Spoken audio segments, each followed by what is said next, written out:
Assalamualaikum warahmatullahi wabarakatuh. Di sini saya akan mempresentasikan optimalisasi biaya transportasi distribusi dengan menggunakan metode FAM atau Vogel Approximation Method. Kami dari kelompok 7 yang terdiri dari saya, Siti Rismawati, teman saya Teti Cahyadianti, dan Yunus Febrianto. Model transportasi adalah sebuah rencana transportasi yang mencari cara termurah untuk mengirimkan barang dari beberapa sumber ke beberapa tujuan. Dalam sebuah model transportasi memiliki beberapa masalah, diantaranya permasalahan tidak seimbang di mana persediaan atau supply lebih besar dari permintaan atau demand, atau sebaliknya. Dalam kasus masalah tak seimbang, model transportasi memiliki solusi yang membutuhkan sedikit modifikasi, yaitu dengan menambahkan kolom dummy atau baris dummy. Data yang dibutuhkan dalam model transportasi sebagai berikut. Yang pertama, jumlah persediaan pada setiap daerah, sumber dan jumlah permintaan pada daerah tujuan. Dan yang kedua, biaya transportasi per unit dari barang dari daerah sumber menuju ke berbagai daerah tujuan.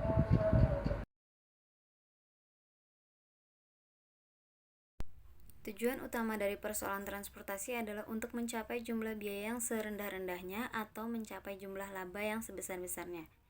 Dengan menggunakan metode transportasi, pihak manajemen biasanya mencari rute distribusi yang akan mengoptimumkan tujuan tertentu. Misalnya, meminimumkan total biaya transportasi, memaksimumkan laba, atau meminimumkan waktu yang digunakan. Untuk menentukan solusi awal dapat digunakan dengan metode NWC atau Northwest Corner, metode LC atau Lead Cost, dan metode FAM, Vogel Approximation Method. Yang kedua, untuk menentukan solusi akhir yang lebih optimal dapat digunakan metode Modified Distribution atau MODI dan metode Stepping Stone. Metode FAM atau Vogel Approximation Method adalah metode yang lebih sederhana penggunaannya karena tidak memerlukan closed path atau jalur tertutup. Metode FAM dilakukan dengan cara mencari selisih biaya terkecil dengan biaya terkecil berikutnya untuk setiap kolom maupun baris, yang kemudian pilih selisih biaya terbesar lalu alokasikan produk sebanyak mungkin ke sel yang memiliki biaya terkecil. Langkah-langkah metode FAM. Cara penggunaan metode Vogel Method sebagai berikut. Yang pertama, menghitung selisih dari setiap baris dan kolom. Yang kedua, pilih baris atau kolom dengan nilai selisih terbesar, lalu beri tanda kurung. Yang ketiga, dari baris atau kolom yang dipilih, tentukan jumlah barang yang bisa terangkut dengan memperhatikan pembatasan yang berlaku bagi baris atau kolomnya serta sel yang biaya terkecil. Yang keempat, hapus baris atau kolom yang sudah memenuhi syarat sebelumnya. Yang kelima, ulangi langkah 1 sampai 4 hingga semua alokasi terpenuhi.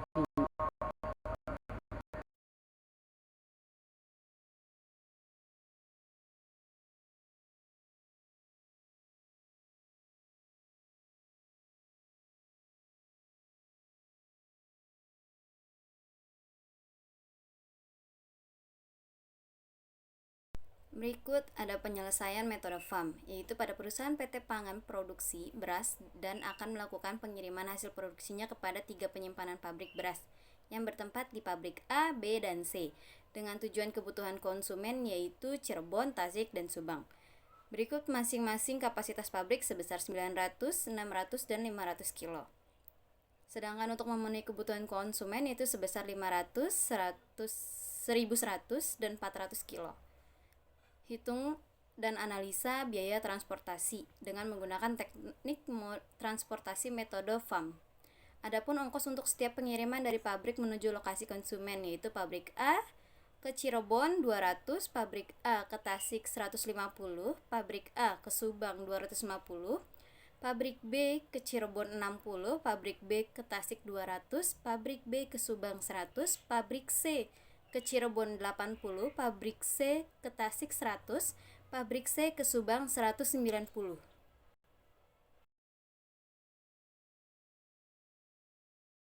Adapun langkah pertama, Yang pertama adalah hitunglah selisih setiap kolom dan baris. Setelah mengetahui selisihnya, pilih angka mana yang nilainya besar. Lalu alokasikan pada sel yang biaya ongkosnya paling terkecil. Kemudian isi kapasitas yang dibutuhkan. Seperti pada contoh, biaya ongkos pada pabrik A tujuan Subang yaitu 250, pabrik B tujuan Subang 100, pabrik C tujuan Subang 190. Yang terkecil adalah biaya ongkos pada pabrik B tujuan Subang. Maka pabrik B tujuan Subang telah diisi dengan satuan kapasitas gudang sebesar 500.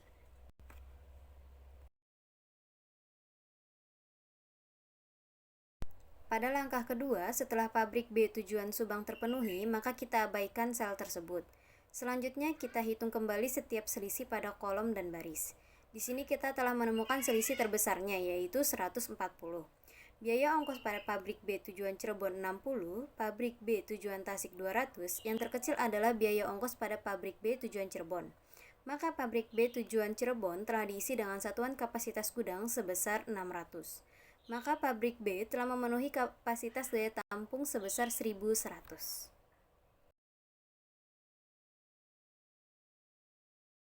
Selanjutnya, pada langkah ketiga, setelah pabrik B tujuan Cirebon terpenuhi, maka kita abaikan sel tersebut. Setelah terpenuhinya daya tampung 1100, maka kita abaikan daya tampung atau permintaan pabrik B. Selanjutnya, kita hitung kembali setiap selisih pada kolom dan baris. Di sini kita telah menemukan selisih terbesarnya, yaitu 120. Biaya ongkos pada pabrik A tujuan Cirebon 200, pabrik C tujuan Cirebon 80, yang terkecil adalah biaya ongkos pada pabrik C tujuan Cirebon. Maka pabrik C tujuan Cirebon telah diisi dengan satuan kapasitas gudang sebesar 300.